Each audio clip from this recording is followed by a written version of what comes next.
तो परमेश्वर ने हमें क्या बताया अपनी पहचान करवाने के लिए? गुरुदेव ने बताया कि एक समय एक राजा था, बहुत ही ज्यादा संपन्न राजा था। राजा का एक बेटा था लगभग 9 या 10 वर्ष का, और राजा का बेटा अपने साथियों के साथ में खेलने के लिए बाहर चला जाया करता था। पास में एक जंगल था, और पहले के समय आपको पता है कुछ आदिवासी लोग जो थे, भील वगैरह जो थे, कोई भी आदिवासी जो थी जनजातियां, वो जंगलों में निवास किया करती थी। तो राजा का लड़का एक दिन अपने साथियों के साथ खेलता खेलता जंगल में ज्यादा दूर चला गया। तो उधर से कुछ भील थे, उन भीलों ने देखा और भीलों ने उस राजा के लड़के को पकड़ लिया। बाकी जो साथी थे वो वहां से भाग लिए अपनी जान बचा के। राजा का लड़का नहीं भाग पाया, या भागने की कोशिश की होगी, लेकिन वो भीलों के हाथ आ गया। तो भीलों ने उसे पकड़ा और अपने राजा के पास ले गए। उनका जो सरदार होता था, और ज्यादा जंगल में चले गए जहां उनकी बस्तियां होती थी।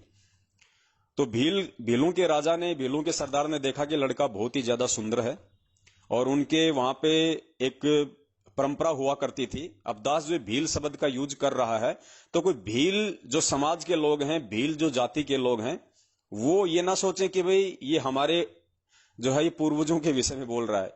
एक आधे भगत का दास के पास फोन आया था पहले भी, क्योंकि परमात्मा ने पहले भी इस कहानी का जिक्र करवाया था।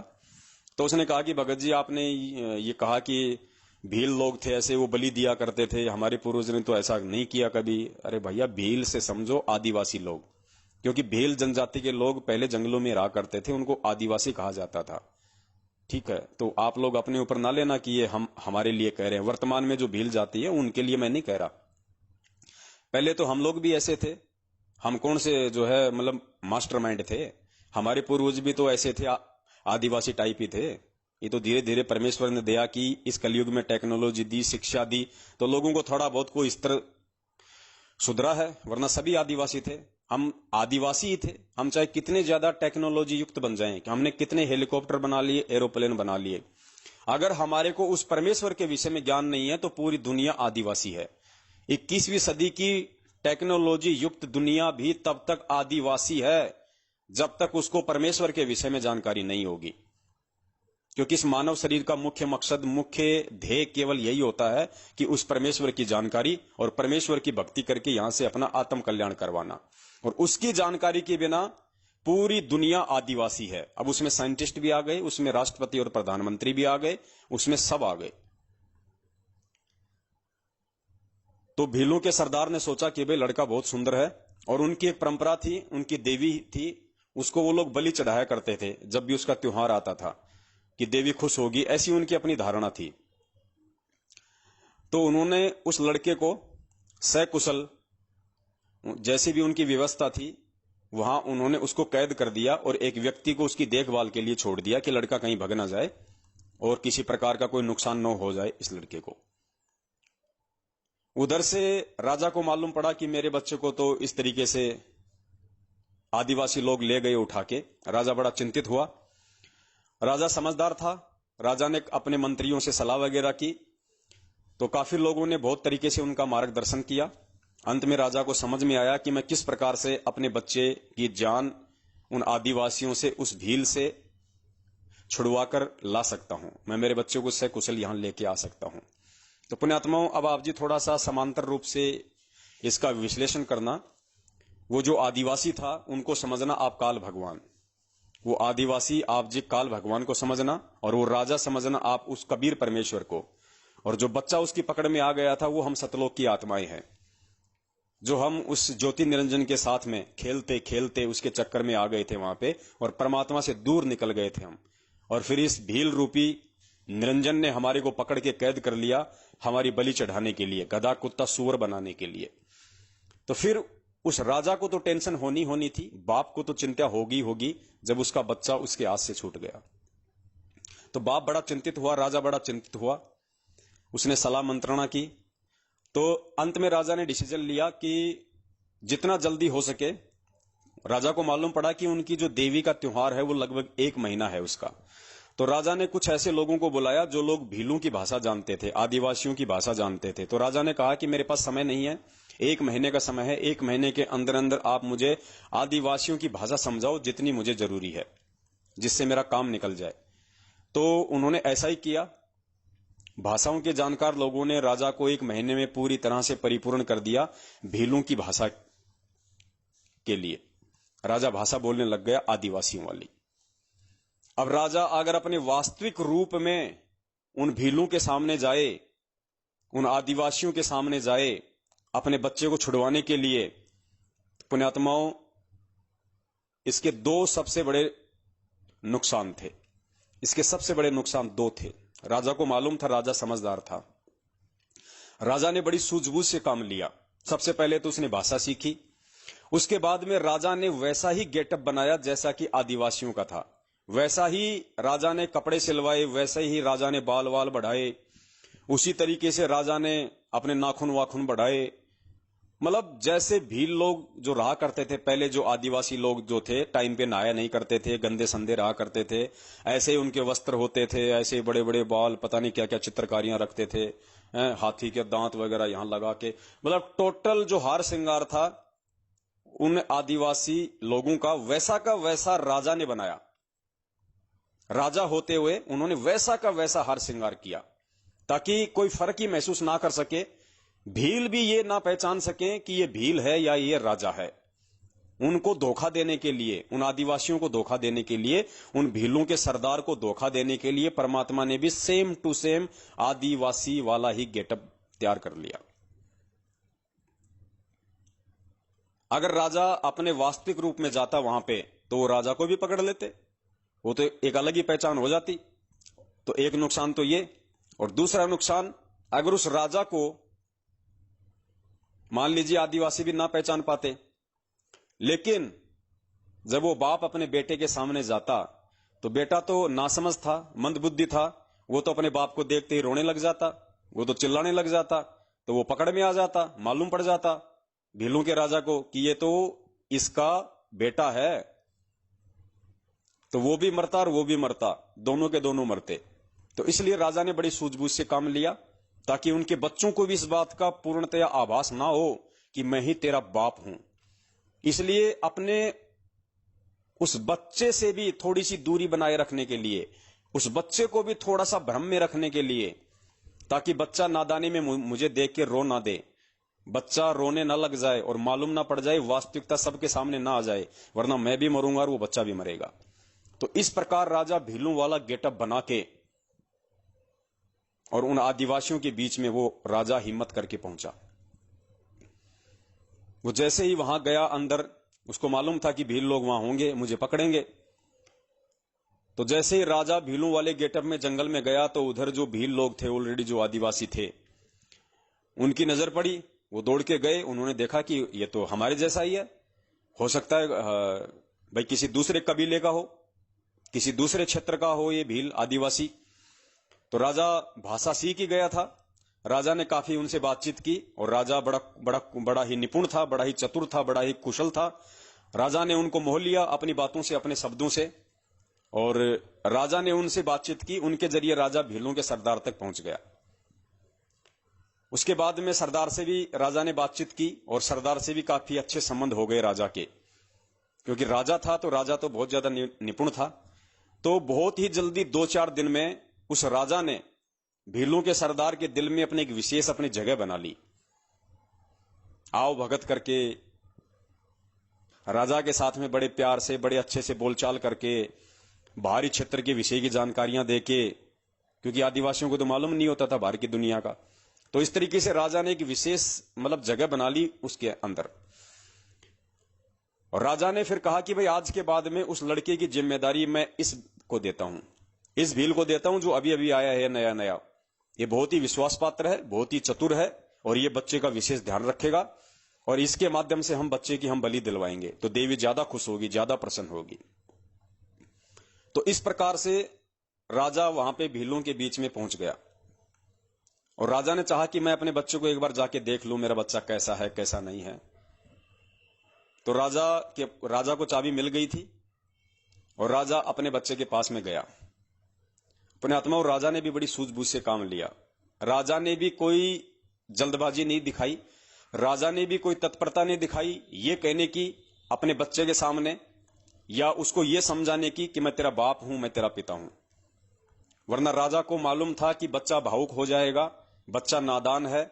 अगर इसको मालूम पड़ गया कि ये भील के भेष में मेरा बाप है, मेरा पिताजी है, जो मैंने गलती की थी उस गलती से मुझे छुड़वाने के लिए यहां पे आया है, अपनी जान जोखिम में डाल के इन भीलों के बीच में, इन राक्षसों के बीच में, तो बच्चा रोने लग जाता, बच्चा भावुक हो जाता और हकीकत वहां पे सबके सामने आ जाती, राजा भी मरता, भील भी मरता। इस प्रकार राजा ने अपनी स्थिति को सही सही रूप से बच्चे के सामने नहीं रखा, अपनी आइडेंटिटी राजा ने अपने बच्चे के सामने नहीं रखी, ये उसकी मजबूरी थी। लेकिन उस बच्चे को समझाने के लिए, क्योंकि जैसा राजा कहेगा वैसा ही तो बच्चा करेगा, तभी तो वहां से वो दोनों निकल पाते। अगर राजा के कहे अनुसार अगर वो बच्चा अपनी क्रिया नहीं करेगा तो वो वहां से नहीं निकल सकता था। तो राजा ने बड़ी सूझबूझ से काम लिया। राजा ने उस बच्चे से कहा कि बेटा देख, तू मुझे इन बाकी भीलों की तरह भील मत समझ लेना, कहीं तू भी ये समझे कि मैं भी इनकी तरह जो निर्दयी हूं या मैं भी तेरे को मारना चाहता हूं। बेटा ऐसा नहीं है, बेटा मैं हूं तो भील, हूं तो मैं आदिवासी, लेकिन बेटा मैं तेरे पिताजी को जानता हूं और मुझे तेरे पिताजी ने ही यहां पे भेजा है, बहुत ही सूझबूझ से तेरे को यहां से बाहर निकालने के लिए। और देख, किसी से कुछ नहीं कहना, कोई जिक्र मत करना, और अगर तुझे यहां से बाहर निकलना है, तुझे अगर यहां से जाना है, तो बेटा मेरी प्रत्येक बात को मानना, मैं जैसा कहूं तुझे वैसा ही करना है, दूसरे किसी की बात पे यकीन नहीं करना, तो हम दोनों यहां से सकुशल बाहर निकल सकते हैं। मेरी एक योजना है, वो योजना मैं तेरे को बता रहा हूं। तो बेटे ने कहा कि जी ठीक है, अगर आपकी यही योजना है और आप चाहते हो कि मैं यहां से बाहर निकलूं, और आप मेरे पिताजी के भी जानकार हो, आप उनको जानते हो और मेरे पिताजी ने ही आपको यहां भेजा है, तो जी कोई दिक्कत नहीं, जैसा आप कहोगी मैं वैसा ही करूंगा, मैं किसी और की बातों में नहीं आऊंगा। कोई चाहे मुझे कितना ही भ्रमित करे, कोई चाहे मुझे कितने पीले पर्चे डाले, कोई चाहे मुझे कितनी फर्जी ऑडियो सुनाए, मैं जब तक आपके मुख कमल से नहीं सुन लूंगा, आपके आमने सामने बात नहीं सुन लूंगा, तब तक मैं किसी पे यकीन नहीं करूंगा। कोई आपकी ऑडियो रिकॉर्ड करके मुझे सुना दे तो भी मैं किसी पे यकीन नहीं करूंगा। बच्चा इतना समझदार था, और इतना समझदार होगा तभी वो वहां से निकल सकता था। और उस राजा ने बच्चे को वास्तविकता नहीं बताई कि मैं ही तेरा बाप हूं, और ना ही अपना रूप भील वाला उतार के उसको दिखाया, वरना बच्चा नादान था, राजा को पता था सारा खेल बिगड़ जाएगा, इसलिए उसने छुपाया अपने आप को। और उसने पूरी उस जो प्लानिंग थी उस राजा ने उस बच्चे को बताई कि बेटा अभी इनका त्योहार आएगा 3 दिन बाद में, और त्योहार से 1 दिन पहले ये लोग जश्न मनाते हैं, खाते हैं, पीते हैं, शराब पीते हैं, तो बेटा मैं ऐसा करूंगा, उस रात को ये मेरे पे विश्वास करने लग गए, ये मुझे पहचान नहीं रहे कि मैं तेरा बाप हूं, ये धोखे में है, ये भील का राजा, ये भीलों का राजा धोखे में है, मैं इसको धोखा दे के आया हूं, गेटअप चेंज करके आया हूं, इसको नहीं पता मेरी स्थिति के बारे में मैं कौन हूं, ये मुझे अपने जैसा ही समझ रहा है, ये धोखे में है। तो बेटा ये काम करना, इनका त्योहार आ रहा है परसों, और कल रात को जब ये जश्न मनाएंगे, तुम ये जो शराब पिएंगे, जो लड्डू खाएंगे, तो मैंने बेटा उन लड्डुओं में भांग मिला दी है, भांग, नशे की दवाई डाल दी मैंने उनमें जो मैं लेके आया था, और रात को ये सारे के सारे जो है ये बेहोश हो जाएंगे, किसी को कुछ नहीं पता चलेगा ये कौन कहां सो रहा है, कहां क्या पड़ा है। और तू बिल्कुल चौकन्ना रहना, तू सो मत जाना उस दिन, कहीं तू सो जाए फिर मैं चिल्लाऊं तेरे को जगाने के लिए, और मैं चुपचाप से आऊंगा तेरे पास में, और मैं चाबियां खोलूंगा, और बिना किसी आवाज के चुपचाप जैसा मैं संकेत करूं वैसे वैसे मेरे पीछे पीछे चलते रहना, दौड़ने के लिए कहूं तो दौड़ लगा देना, चुप रहने के लिए कहूं तो चुप रहना। जी ठीक है, क्योंकि बच्चे को भी असल में वहां से बाहर निकलना था, उसको भी मालूम पड़ चुका था कि मैंने बहुत बड़ी गलती कर दी है इन भीलों के हाथ लग के, और जो सुख, जो भोजन, जो इज्जत जो मुझे वहां मिला करता था मेरे पिताजी के वहां पे राजमहल में, वो मुझे यहां नहीं है, यहां मुझे काली कोठरी में डाल दिया, मुझे बात बात पे डराते हैं, धमकाते हैं, तेरी वैक्सीन लगाएंगे, तेरे ये करेंगे। कोई भी आता है मुझे गालियां निकाल देता है, कोई भी आता है मुझे समय पे खाने को नहीं देते, कोई भी आता है मेरी पिटाई कर देता है, तुझे मारेंगे, तुझे काटेंगे। तो बच्चा भी डरा हुआ था, बच्चे को भी मालूम पड़ गया कि तेरे बाप के घर में क्या सुख थे, और यहां इस भील के हाथ लगने के बाद तेरे साथ क्या हो रहा है। तो बच्चे ने वैसा ही किया, और जैसे उनका त्योहार आया, उस दिन उस राजा ने अपनी प्लानिंग के तहत उनके लड्डुओं में भांग मिला दी, जो शराब थी उसमें कुछ ऐसी चीज मिला दी जिससे कि सब पियर सब बेहोश हो जाएं। तो घंटे 2 घंटे बाद में सबको नींद के लटके आने लग गए, सब बेहोश हो गए, सब गिर गए।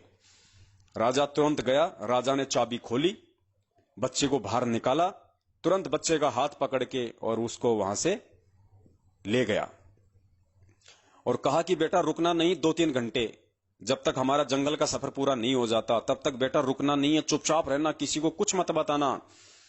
यानी जब तक बाप हमारे को त्रिकुटी तक नहीं ले गया, जब तक बाप हमारे को भंवर गुफा तक नहीं ले गया, जब तक बाप ने 12वां द्वार पार नहीं कर दिया, तब तक भी उस भील ने जब तक जंगल पार नहीं कर दिया पूरा, और जब तक वो राजा अपनी सीमा में नहीं घुस गया, तब तक उस राजा ने उस बच्चे को कुछ भी नहीं बताया कि मैं कौन हूं, कुछ नहीं बताया उसने। वो बच्चा यही भ्रम में था कि ये मेरे पिता का जानकार है और मेरे पिताजी ने इसको भेजा है, ये भील है। और जैसे ही राजा अपनी सीमा में राजा ने प्रवेश किया, राजा की पूर्व निर्धारित योजना थी, वहां पे राजा के सैनिक, राजा के जो सेनापति थे वो खड़े थे लेके हथियार, और जैसे ही वहां गए तुरंत वहां पे राजा को घोड़ा दे दिया गया। राजा ने आगे घोड़े पे अपने उस बेटे को बैठाया और राजा ने वो बच्चा लाके अपनी रानी को दे दिया महल में। और जैसे रानी ने अपने बच्चे को देखा, रानी फूट फूट के रोने लगी, अपने बच्चे को सीने से लगा के। पुण्यात्मा, उस समय तक भी उस बच्चे को नहीं पता था, वो तो नादान था बेचारा, भोला था, वो तो मां से लिपट गया और वो रोने लग गया। लेकिन जब बच्चा मां से लिपट के रो रहा था और पास में वो राजा खड़ा था, राजा ने वहीं पे अपना वो गेटअप उतारना शुरू किया उस बच्चे के सामने, और बच्चा देख रहा था। राजा ने अपने वो कपड़े उतारने शुरू किए, अपना मेकअप उतारा, जो काला मुंह कर रखा था वहीं पे पानी से मुंह धोया, टॉवेल से मुंह को पूछा, और राजा ने फिर अपनी वाली पोशाक पहनी। तो बच्चे को सारा माजरा समझ में आ गया, बच्चे को टोटल कहानी समझ में आ गई। बच्चा अपने बाप से लग के रोने लग गया, चिल्लाने लग गया बच्चा, सुबक सुबक के रोने लगा बच्चा अपने बाप से लिपट के, और कहने लगा कि पिताजी आप थे, मैं तो आपको बिल्कुल भी नहीं पहचान पाया, आप इतने दिन वहां रहे मेरे साथ में, आपने अपना भेद नहीं बताया मुझे, आप केवल संकेत करते रहे कि मुझे तो तेरे पिताजी ने भेजा है, मैं तो तेरे पिताजी का जानकार हूं, और मैं तो तेरे पिताजी के आदेश से तेरे को लेने आया हूं। आपने मुझे कुछ नहीं बताया और मैं भी नहीं जान पाया आपको कि आप ही मेरे पिताजी हो। और बच्चा फूट फूट के रोने लगा, अपने बाप से लिपट के फूट फूट के जो है वो रोने लगा। पुण्यात्माओं, ये स्थिति है आज वर्तमान में परमपिता परमेश्वर सतगुरु रामपाल जी महाराज जी की। इस प्रकार से वो कबीर परमात्मा आज आप और हमारे लिए इस पृथ्वी लोक पे वो सारे कष्ट, वो सारे दुख उठा रहा है परमात्मा। वो परमात्मा हमारे लिए एक भील बन रहा है, एक आदिवासी बन रहा है परमात्मा।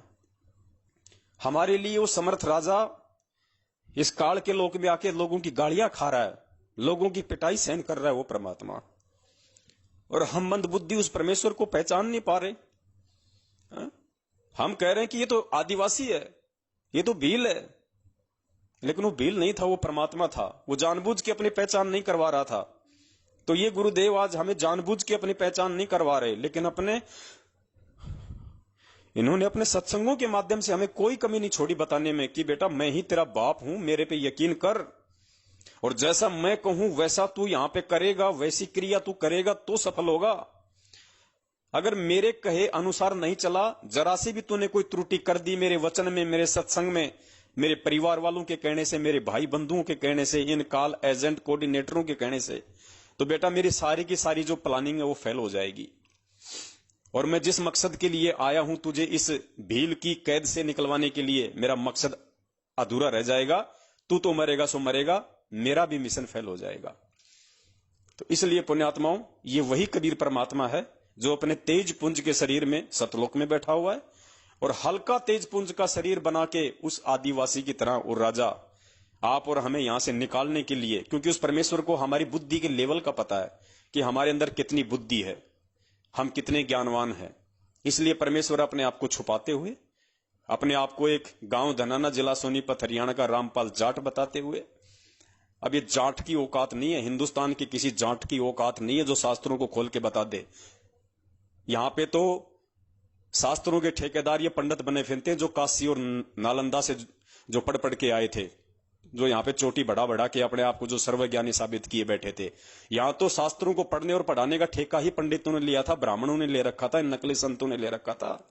जाटों को तो पढ़ने का अधिकार भी नहीं था। तो जाटों की क्या औकात कि जाट किसी शास्त्र को दिखा दे, पढ़ा दे, और जाट वो गलतियां भी निकाल के रख दे जो गलतियां उन चुंडित मुंडित चारों वेदों के ज्ञाता शास्त्रों ने कर दी। जो श्रीमद् भागवत गीता को लिखने वाले वेदव्यास जी ने भी क्या क्या त्रुटियां कर दी, वो गलतियां भी वो हरियाणा का जाट बता रहा है। तो पुण्यात्माओं समझो, वो आदिवासी नहीं है, वो हरियाणा का जाट, वो किसी इंद्रो माई के पेट से जन्म लेके नहीं आएगा। वो परमेश्वर है, वो परमात्मा है, उसके बहुत सारे रीजन हैं। उसने भील को भी धोखे में रखना है, उसने अपने बच्चे को भी अपनी वास्तविकता सही सही नहीं बतानी है, वरना उसका काम बिगड़ सकता है। इसलिए वो परमेश्वर अपने आप को छुपा रहे हैं। यहाँ पे आप और हमारे जैसे एक आम व्यक्ति के रोल में आए हैं यहाँ परमात्मा।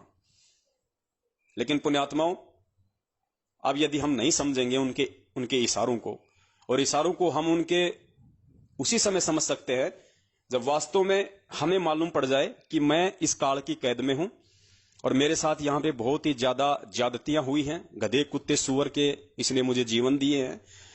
यानी कहने का मतलब है, उस बच्चे की तरह जब तक हम यहां से निकलना नहीं चाहेंगे तब तक वो बाप भी कुछ नहीं कर सकता।